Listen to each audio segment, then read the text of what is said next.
Hello friends, ఈరోజు ఈ వీడియోలో AP state doctor NTR UHS ద్వారా NEET PG state quota counselling లో ఇన్ సర్వీస్ క్యాండిడేట్స్ కి సంబంధించి సెకండ్ ఫేజ్ స్టార్ట్ అయింది. ఈ సెకండ్ ఫేజ్ కు సంబంధించినటువంటి స్కెడ్యూల్ ఇక్కడ రిలీజ్ చేశారు.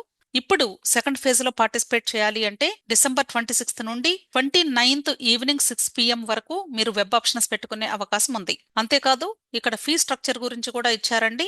ఆల్రెడీ ఇంతకు ముందు ఫేజ్ 1 లో ఏ ఫీ స్ట్రక్చర్ అయితే ఇచ్చారో సేమ్ అదే ఇక్కడ మెన్షన్ చేశారు. ఒకవేళ ఫీజు పెరిగితే అప్పుడు ఈ అమౌంట్ చేంజ్ అయ్యే అవకాశం ఉండొచ్చు. అలాగే ఇక్కడ స్టూడెంట్స్ కి కొన్ని ఇంపార్టెంట్ ఇన్స్ట్రక్షన్స్ ఇచ్చారు. ఒకసారి ఇన్స్ట్రక్షన్స్ చూద్దాము. ఆల్రెడీ ఫేజ్ 1 కంప్లీట్ అయిపోయింది. ఇప్పుడు ఫేజ్ 2 కు సంబంధించిన ఇన్స్ట్రక్షన్స్ ఒకసారి చూద్దాము.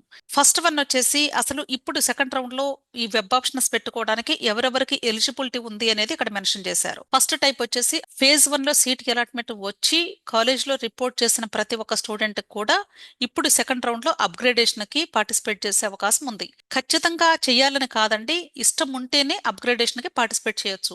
లేదు ఫేజ్ 1 లో వచ్చిన సీట్ నచ్చితే ఇంకా మరలా ఇప్పుడు ఫేజ్ 2 లో పార్టిసిపేట్ చేయాల్సిన అవసరం లేదు. క్లియర్. సెకండ్ పాయింట్ వచ్చేసి ఫేజ్ 1 లో ఇప్పటి వరకు సీట్ అలాట్మెంటే రాలేదు అనుకోండి, ఆ స్టూడెంట్స్ ఇప్పుడు సెకండ్ ఫేజ్ లో పార్టిసిపేట్ చేసి ఫ్రెష్ గా సీట్ అలాట్మెంట్ పొందే అవకాశం ఉంది. థర్డ్ కేసు వచ్చేసి ఆల్రెడీ సీట్ అలాట్ అయ్యింది కానీ వాళ్ళకి ఇంట్రెస్ట్ లేక ఫస్ట్ రౌండ్ లో రిపోర్ట్ చేయలేదు, అంటే కాలేజ్ లో జాయిన్ అవ్వలేదు. ఆ స్టూడెంట్స్ కూడా ఇప్పుడు ఫ్రెష్ గా ఈ ఫేజ్ 2 లో పార్టిసిపేట్ చేసే అవకాశం ఉంది. అంతేకాకుండా ఒకవేళ అంటే ఫేజ్ 1 లో సీట్ అలాట్మెంట్ వచ్చి కాలేజ్ లో జాయిన్ అయిపోయారు, జాయిన్ అయిన తర్వాత ఆ సీట్ వద్దు అనుకున్నట్లయితే ఆల్రెడీ మనకి ఫ్రీ ఎగ్జిట్ డేట్స్ డిసెంబర్ 12వ తారీఖు నుండి 14వ తారీఖు వరకు అనౌన్స్ చేశారు. కాబట్టి ఆ డేట్స్ లోగా వీళ్ళు ఫ్రీ ఎగ్జిట్ ఆప్షన్ తీసుకుని సీట్ క్యాన్సిల్ చేసుకుని ఉంటే ఫేజ్ 1 ది వాళ్ళు కూడా ఇప్పుడు సెకండ్ ఫేజ్ లో పార్టిసిపేట్ చేయవచ్చు. ఈ 4 కేటగిరీ స్టూడెంట్స్ కూడా ఇప్పుడు ఈ ఫేజ్ 2 లో పార్టిసిపేట్ చేసే అవకాశం ఉంది. క్లియర్. అయితే ఇక్కడ మోస్ట్ ఇంపార్టెంట్ పాయింట్ ఇక్కడ హైలైట్ చేశారు, ఒకసారి చూద్దాము. ఆల్రెడీ మీకు ఫేజ్ 1 లో సీట్ అలాట్మెంట్ వచ్చి కాలేజ్ లో జాయిన్ అయ్యి ఫ్రీ ఎగ్జిట్ ఆప్షన్ తీసుకొని మీరు బయటకు వచ్చేస్తే వాళ్ళు, లేదా అసలు రిపోర్టే చేయలేదు అనుకుందాం, వాళ్ళు ఈ 2 కేటగిరీ స్టూడెంట్స్ కి కూడా ఇప్పుడు ఫేజ్ 2 లో మీరు వెబ్ ఆప్షన్స్ పెట్టేటప్పుడు ఏ సీట్ అయితే మీరు ఫేజ్ 1 లో క్యాన్సిల్ చేసుకున్నారో వద్దు అనుకుని ఆ కాలేజీ ఆ పర్టికులర్ కోర్స్ కి మీరు ఇప్పుడు వెబ్ ఆప్షన్స్ పెట్టుకునే అవకాశం ఫేజ్ 2 లో ఉండదు అని చెప్తున్నారు. ఇక్కడ మీరు గమనించాల్సింది ఏంటంటే ఫేజ్ 2 అలాగే ఫైనల్ కౌన్సిలింగ్ అంటున్నారు. ఇన్ సర్వీస్ క్యాండిడేట్స్ కి ఫేజ్ 2 వరకు మాత్రమే ఇన్ సర్వీస్ కోటాలో కౌన్సిలింగ్ జరుగుతుంది. ఇదే వాళ్ళకి ఫైనల్ కౌన్సిలింగ్. తర్వాత mop up round, stray vacancy round అనేది ఉండదు. ఎవరైతే ఇన్ సర్వీస్ కోటాలో జాయిన్ అవ్వాలి అనుకుంటున్నారో వాళ్ళు ఇప్పుడు ఫేజ్ 2 లో మాత్రమే పార్టిసిపేట్ చేసే అవకాశం ఉంది. దీని తర్వాత ఎటువంటి ఛాన్స్ కూడా ఉండదు, గుర్తుంచుకోండి. క్లియర్. నెక్స్ట్ ఫోర్త్ పాయింట్ వచ్చేసి ఫేజ్ 1 లో సీట్ అలాట్మెంట్ వచ్చి జాయిన్ అయినటువంటి స్టూడెంట్స్ కేవలము ఇప్పుడు ఫేజ్ 2 వరకు మాత్రమే అప్గ్రేడేషన్ కి అప్లై చేసుకునే అవకాశం ఉంది. ఎందుకంటే ఇదే ఫైనల్ రౌండ్ కాబట్టి వాళ్ళకి. ఓకే.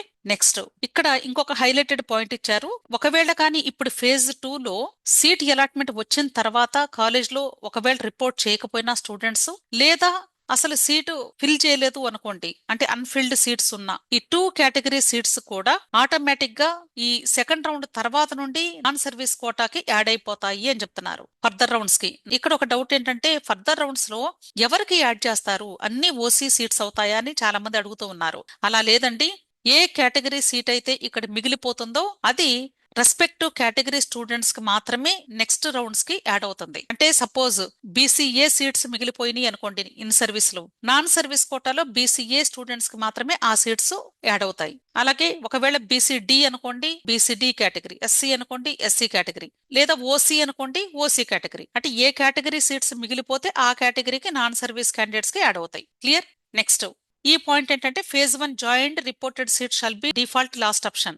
అంటే మీరు వెబ్ ఆప్షన్స్ పెట్టేటప్పుడు ఆల్రెడీ ఫేజ్ 1 లో మీరు కాలేజ్ లో జాయిన్ అయిపోయి ఉంటే మీరు వెబ్ ఆప్షన్స్ పెట్టేటప్పుడు క్రింద లాస్ట్ లో మీరు జాయిన్ అయినటువంటి కాలేజీ పేరు కూడా కనిపించింది, అది లాస్ట్ ఆప్షన్ కింద కనిపించింది. ఒకవేళ ఈ పైన మీరు అప్గ్రేడేషన్ గా ట్రై చేసినప్పుడు ఏదైనా ఛాన్స్ ఉంటే అప్గ్రేడ్ అవ్వచ్చు, లేదంటే ఈ సీట్ మాత్రం ఖచ్చితంగా మీకే ఉంటుంది అని చెప్పడానికి అర్థం వచ్చేలాగా ఇక్కడ క్రింద లాస్ట్ లో ఉంచుతారు. అర్థమైంది కదా. Next conversions will be done as per rules. Conversions ఎలా జరుగుతాయి సీట్స్ మిగిలిపోతే అనేది రూల్ ప్రకారంగా జరుగుతుంది అని చెప్తున్నారు. సో ఏ కేటగిరీ స్టూడెంట్స్ కి ఆ కేటగిరీకే కన్వర్ట్ అవుతాయి. Okay. Next this is very important point, 13th point. ఒకవేళ ఇప్పుడు మీకు ఫేజ్ 2 లో లేదా ఫైనల్ కౌన్సిలింగ్ లో గానీ సీట్ ఎలాట్ అయితే మస్ట్ కంపల్సరీలీ రిపోర్ట్ అంటున్నారు. ఖచ్చితంగా మీరు జాయిన్ అయి తీరాల్సిందే. జాయిన్ అవ్వకపోతే మీకు నెక్స్ట్ 3 years డీబార్ అయ్యేటువంటి అవకాశం ఉంది కాబట్టి ఖచ్చితంగా మీరు ఇప్పుడు సెకండ్ రౌండ్ లో వచ్చిన సీట్లో జాయిన్ అయి తీరాల్సిందే. లేదు మాకు అసలు ఇంట్రెస్ట్ లేదు అంటే పార్టిసిపేట్ చేయవద్దు. ఎందుకంటే ఒకసారి పార్టిసిపేట్ చేసి సీట్ అలాట్మెంట్ వచ్చి అనవసరంగా ఇబ్బంది పడద్దు. లేదు మీరు ఒకవేళ సీట్ అలాట్మెంట్ వస్తే మేము జాయిన్ అవ్వాలి అనుకుంటున్నాము అంటే 100% ఏ సీటు వస్తే జాయిన్ అవ్వాలి అనుకుంటున్నారో అంటే ఏ కాలేజీ ఏ కోర్సు అవి మాత్రమే పెట్టుకోండి.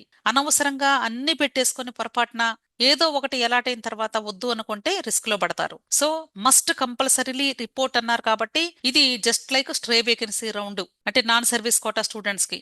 సో ఫైనల్ రౌండ్ అన్నారు అంటేనే మీరు ఖచ్చితంగా జాయిన్ అయి తీరాల్సిందే, వదులుకోవటానికి లేదు. అర్థమైంది కదా. Next, candidates upgraded in phase 2 shall not have any claim on the seat held joint in phase 1. ఒకవేళ మీకు ఫేజ్ 2 లో అప్గ్రేడేషన్ వస్తే ఆటోమేటిక్ గా ఫేజ్ 1 సీట్ క్యాన్సిల్ అయిపోతుంది. దాని మీద ఎటువంటి క్లెయిమింగ్ కూడా చేసుకునే అవకాశం ఉండదు. మీకు ఇష్టం ఉన్నా లేకపోయినా ఫేజ్ 2 సీట్ మాత్రమే ఉంటుంది. ఆ విషయాన్ని గమనించండి. క్లియర్. నెక్స్ట్ పాయింట్ వచ్చేసి ఆల్రెడీ ఇది చెప్పారు, మరలా సేమ్ రిపీట్ చేశారు అంతే. అంటే దీని ముందు ఒకవేళ కానీ అంటే ఫేజ్ 1 లో వచ్చినటువంటి సీటు మీరు వదులుకున్నా లేదా అక్కడి నుండి వేరే సీటుకి మీకు అప్గ్రేడేషన్ వచ్చి స్లైడ్ అయినా సరే వేరే కాలేజీకి వేరే కోర్స్కి మీరు ఏ సీట్ అయితే వదులుతారో అవన్నీ కూడా ఇప్పుడు ఫేజ్ 2 లో నెక్స్ట్ మెరిట్ స్టూడెంట్ ఎవరైతే ఆర్డర్లో ఉంటారో వాళ్ళకి కేటాయించేస్తారు సైమల్టేనియస్ గా.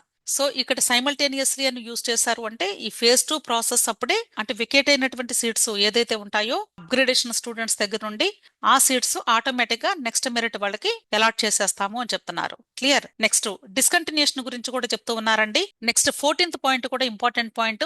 ఇది మనకి final phase of final counselling కాబట్టి ఎవరికైతే ఇప్పుడు థర్డ్ రౌండ్ లో సీట్ అలాట్మెంట్ వచ్చి కాలేజ్ లో జాయిన్ అవుతారో వాళ్ళు ఒకసారి జాయిన్ అయిన తర్వాత క్యాన్సిల్ చేసుకునే అవకాశం ఉండదు.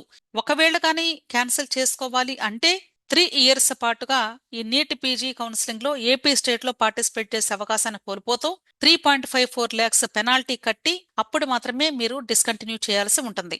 సో ప్రతి ఒక్కరు కూడా గుర్తుంచుకుంటూ ఇన్ సర్వీస్ కోటాలో అప్లై చేసుకునే స్టూడెంట్స్ మీకు సెకండ్ రౌండ్ లో ఏ సీట్ వస్తే జాయిన్ అవుతాము అనుకుంటారో అవి మాత్రమే వెబ్ ఆప్షన్స్ పెట్టుకోండి. అనవసరంగా వేరేవి ఏది కూడా పెట్టొద్దు, రిస్క్ లో పడద్దు. అంతేకాదు ఇంకా మీకు ఏదైనా ఈ రెగ్యులేషన్స్ కు సంబంధించి డౌట్స్ ఉంటే ఒకవేళ హెల్ప్ డెస్క్ నంబర్స్ కూడా ఇచ్చారు, మెయిల్ ఐడీస్ ఇచ్చారు, వీళ్ళని అప్రోచ్ అయినట్లయితే డెఫినెట్ గా వీళ్ళు మీకు హెల్ప్ చేస్తారు. So wish all the best అండి. వీడియో నచ్చితే లైక్ చేయండి, మీ ఫ్రెండ్స్ కూడా షేర్ చేయండి. అలాగే నా ఛానల్ తప్పకుండా సబ్స్క్రైబ్ చేసుకోండి. Thank you.